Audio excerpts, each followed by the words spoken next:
ఇప్పుడే జీ5 app download చేయండి. చూడండి మీ ఫేవరెట్ టీవీ షోస్ ఎప్పుడైనా ఎక్కడైనా. మావయ్య కరెక్ట్గా అదే సమయంలో ఫుటేజ్ కూడా మిస్ అయిందంటే ఇదంతా ఎవరో కావాలనే చేశారు మావయ్య.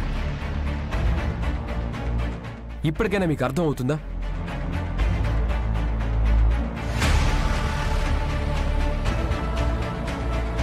సహస్ర, ఎవరు అర్థం చేసుకోకపోయినా పర్వాలేదు, చదువుకున్న దానివి, కనీసం నువ్వైనా అర్థం చేసుకో.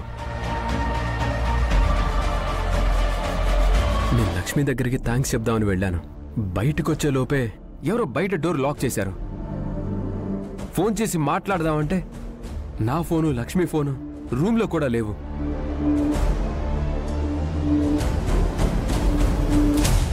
ఇంతకన్నా నేను ఎక్కువ ఎక్స్ప్లెనేషన్ ఇవ్వలేను.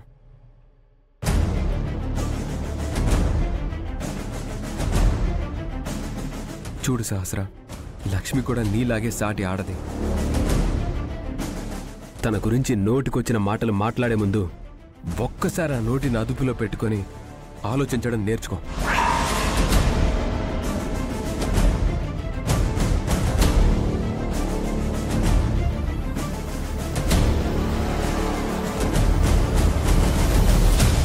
బాగుంది, చాలా బాగుంది. ఒక పని దాని కోసం నా కూతురు మీద చెయ్యొచ్చాడు నీ కొడుకు.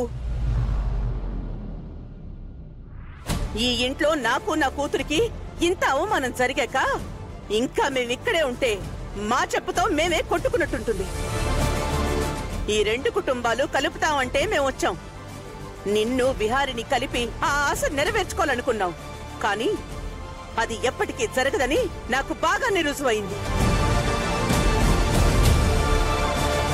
ఈ ఇంట్లో ఇంకొక క్షణం కూడా మేము ఉండకూడదు. శాస్త్ర, పద మనం వెళ్దాం. అమ్మా పద్మాక్షి, పద్మాక్షి, అమ్మా ఆగమ్మా, పద్మాక్షి, అమ్మా.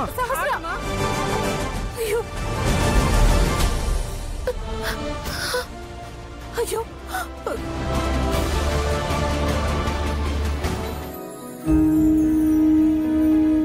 నా మూలంగా అందరూ కనక మహాలక్ష్మిని నోటికొచ్చిన మాటలని అన్నారు. తన మెడలో తాళి కట్టినందుకు నా భార్యగా తనకు హోదా ఎలాగో కల్పించే అవకాశం లేదు. కనీసం అందరూ తనని అన్నని మాటలు అంటూ ఉంటే చూస్తూ ఊరుకున్నానే తప్ప ఆపలేకపోయాను.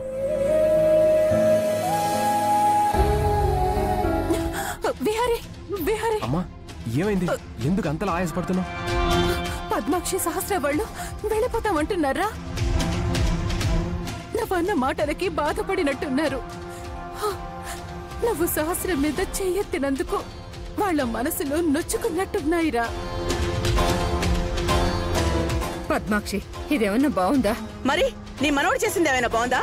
ఆ లక్ష్మి గదిలో ఎందుకున్నావని అడిగినందుకు నన్నింతలా అవమానిస్తాడా? నా కూతురి మీదే చెయ్యెత్తుతాడా? ఇంత జరిగినా కూడా మేమిక్కడే ఉంటామని ఎలా అనుకున్నారు? ఒక్క క్షణం కూడా ఉండవు. ఆగత్తా,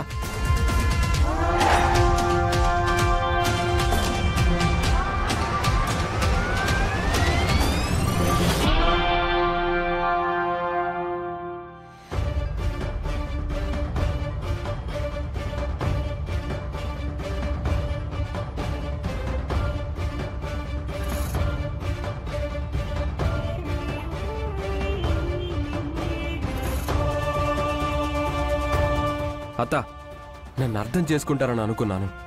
ఇలా అపార్థం చేసుకుని వెళ్ళిపోతారనుకోలేదు. అపార్థం చేసుకుంటే అర్థం చేసుకునేలా చెప్పాలి, అంతేగాని చేయి చేసుకుంటారా? రేపు పెళ్ళయ్యాక కూడా ఇంతే ఆవేశంలో నా కూతురి మీద చెయ్యెత్తవని గ్యారంటీ ఏంటి? దాన్ని హింసలు పెట్టవని గ్యారంటీ ఏంటి? ఇన్నాళ్ళు విహారిని చూస్తున్నావు కదమ్మా, వాడు ఎలాంటి వాడో నీకు తెలీదా? వాడు ఒక మనిషిని హింస పెట్టేవాళ్ళ కనిపిస్తున్నాడా?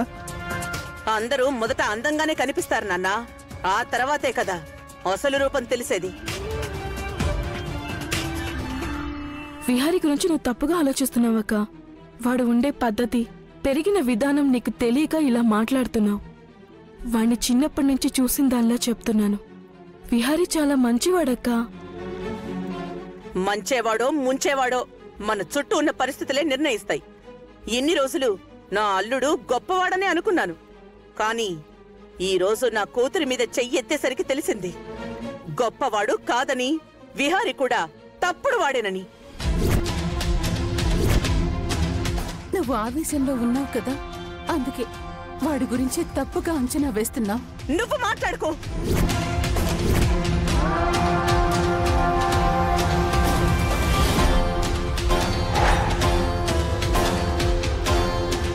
నీకు మాట్లాడే అర్హతే లేదు.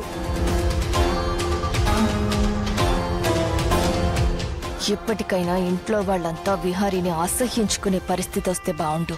వాడికి ఇంట్లో విలువ తగ్గితేనే నాకు విలువ పెరుగుతుంది, నాకు కంపెనీ మీద ఆధిపత్యం దక్కుతుంది. అత్త, ఇప్పుడు ఏమైందని ఇక్కడి నుంచి నువ్వు వెళ్ళిపోతానంటున్నావు?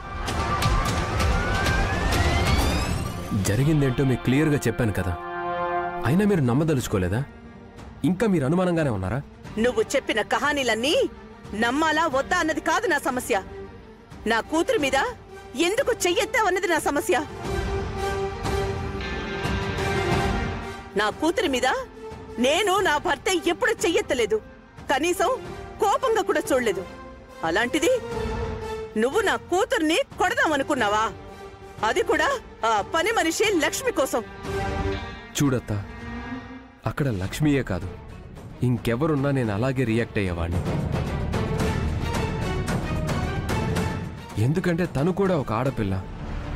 చెయ్యని తప్పుకి ఆ అమ్మాయి మీద మీరందరూ నిందలు వేస్తూ ఉంటే నేను చూస్తూ ఉండలేకపోయాను.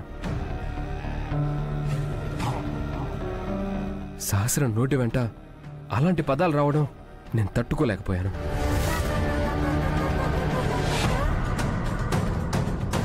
అందుకే కోపంలో చెయ్యెత్తాను. నిజంగా నేను చేసింది మీకు తప్పుగా అనిపిస్తే నన్ను క్షమించండి.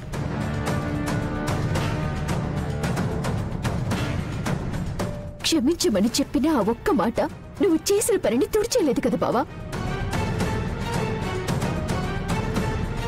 నువ్వు నాపై చెయ్యెత్తడం వల్ల నేను ఎంత బాధపడ్డానో దానికి సమాధానం చెప్తావు నువ్వు. సహస్ర, అదేదో ఆవేశంలో జరిగిపోయింది సహస్ర. ప్లీజ్ నన్ను అర్థం చేసుకోవడానికి ప్రయత్నించు సహస్ర. ఇప్పటికి మీరు వెళ్ళిపోతానంటే మన రెండు కుటుంబాల్ని కలపడానికి నేనెంతగానో ప్రయత్నించానో ప్రయత్నం అంతా వృధా అయిపోతుంది అత్త. ప్లీజ్ దయచేసి మీరు వెళ్తాననే మాట అనకండి. అత్తయ్య, 20 ఏళ్ల కిందట నువ్వు కూడా ఇలాగే ఆవేశంతో ఇంట్లో నుంచి వెళ్ళిపోయావు. దానివల్ల నువ్వేం సాధించావు? తల్లిదండ్రులు అయిన వాళ్ళ ప్రేమకి దూరం అయ్యావు. ఇప్పుడు మళ్ళీ అదే తప్పు నువ్వు చేయకత్తయ్యా. జీ5 యాప్ డౌన్లోడ్ చేసి అన్ని ఎపిసోడ్స్ పూర్తి ఉచితంగా చూడండి.